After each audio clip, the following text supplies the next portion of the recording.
it really comes down to culture. So, and company size.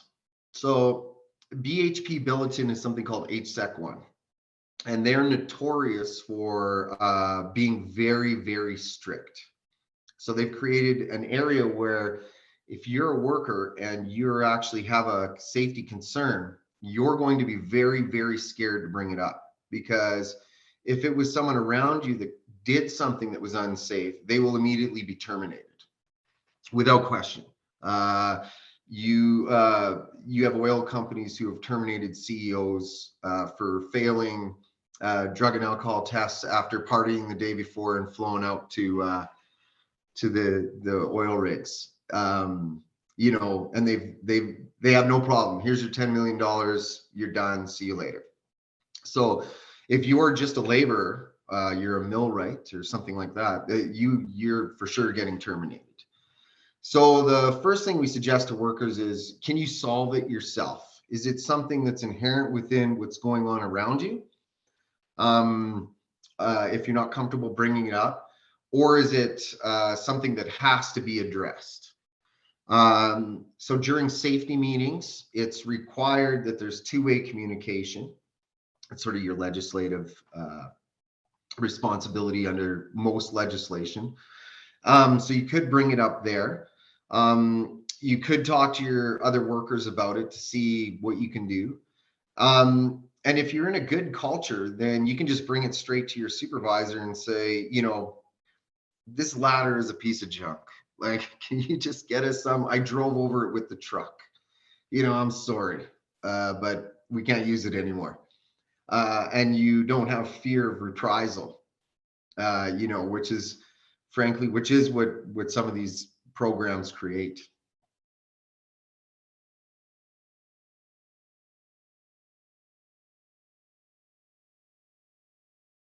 There's a lot of pathways to get there. In Canada, there's 50 designations that you can get.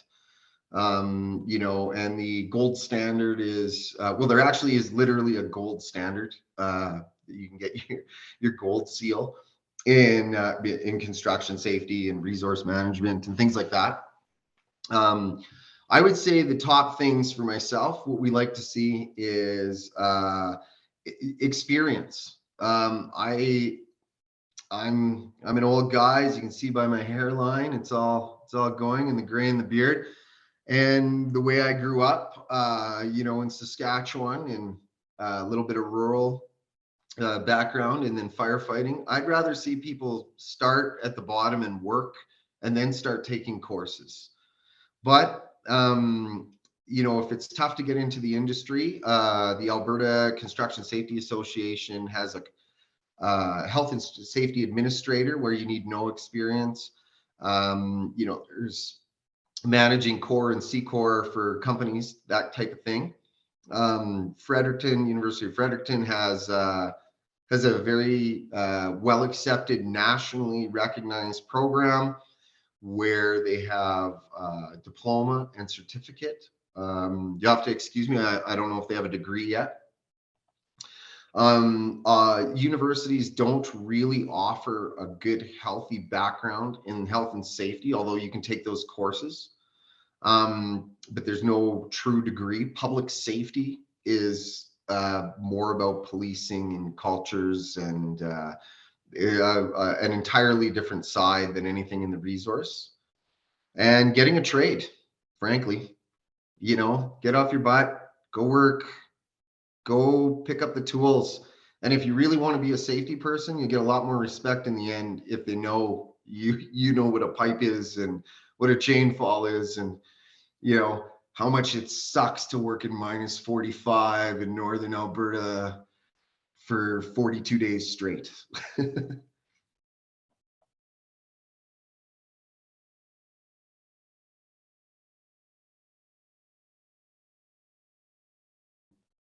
That is a company or a personal thing. So legislatively, it's very specific. So going into a confined space with a contaminated atmosphere, or maybe a better example would be going into an asbestos enclosure in your shorts and a t-shirt and working in there would be considered an intolerable risk. You know, you're going to die now for sure. Maybe not tomorrow, but you absolutely, it's over for you. You might as well start the clock. So that would be an intolerable risk legislatively. One of my mentors, Corey Pitzer, is one of the world's leading safety minds. And that guy drives his motorcycle everywhere. I won't say how fast. And he has done thousands of jumps skydiving. And he would say, if you want to get in the resource industry, go get your blasting ticket for demolition underground. And then you're good after that. So risk management is just like it is for human beings, as it is for companies. So for me, I'm happy jumping out of a plane. That sounds great.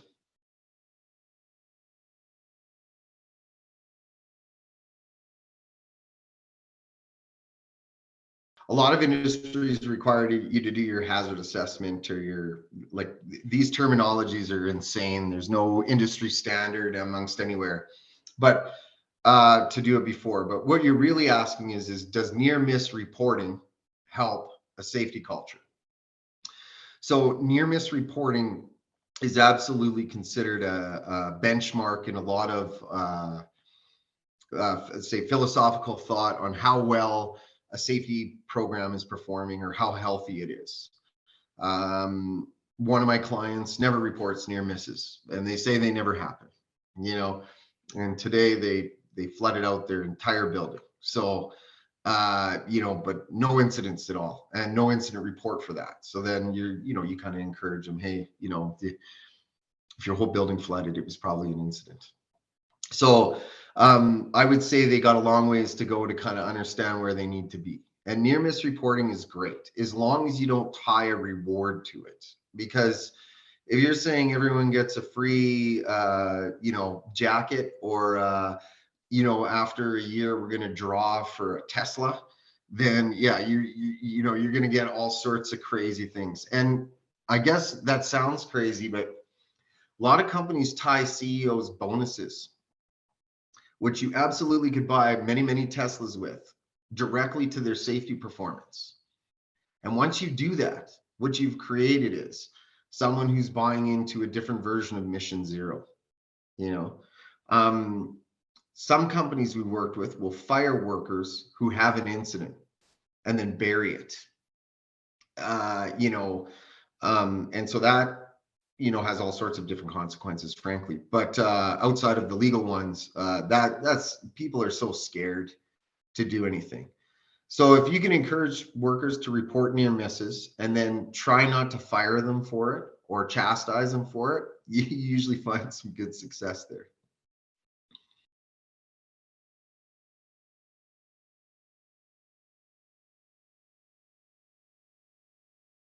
I think the biggest changes have come, frankly, in terms of how they treat workers.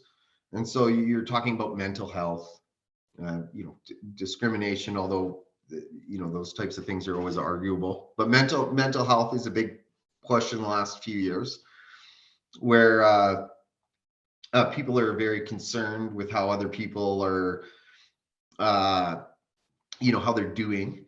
And that actually comes more from your generation than mine. I can tell you that for sure. So that's the introduction of younger people into the workforce have sort of said, hey, don't be a jerk policies. They've been huge. So your violence, your harassment, those types of things. They're the biggest drivers in the last few years of major change to safety. Canada's been really quite at the forefront for a long time in worldwide safety. I don't think that's arguable by any measurable standard at all. We have some of the toughest regulations. There's certainly a strong argument that if you were taking all things into account, which includes the health and safety of people, our oil or gas would be the cleanest and safest in the world, and certainly very close to, if not number one. And so I think the biggest changes have just come from that safety one versus safety two. Old school, we'll fire you and we'll beat you if you don't do this. And certainly there's still those guys out there. And in the resource industry, they're starting to move into safety too. They're starting to consider those things because frankly, they're still killing people, but their safety programs are thousands of pages long. They're extremely robust with serious consequences if not followed, and they're top-down driven. And so the boards and the CEOs, CFOs, they're very concerned with safety, but they're not 20 years ago listening to the workers at all. They did not care what the workers had to think or say. I don't care what you say. If you don't do this, it's over for you. Wear your purple shoes. Now they're starting to engage with the workers, and that's going to be where everyone wins, frankly. That's the biggest change overall.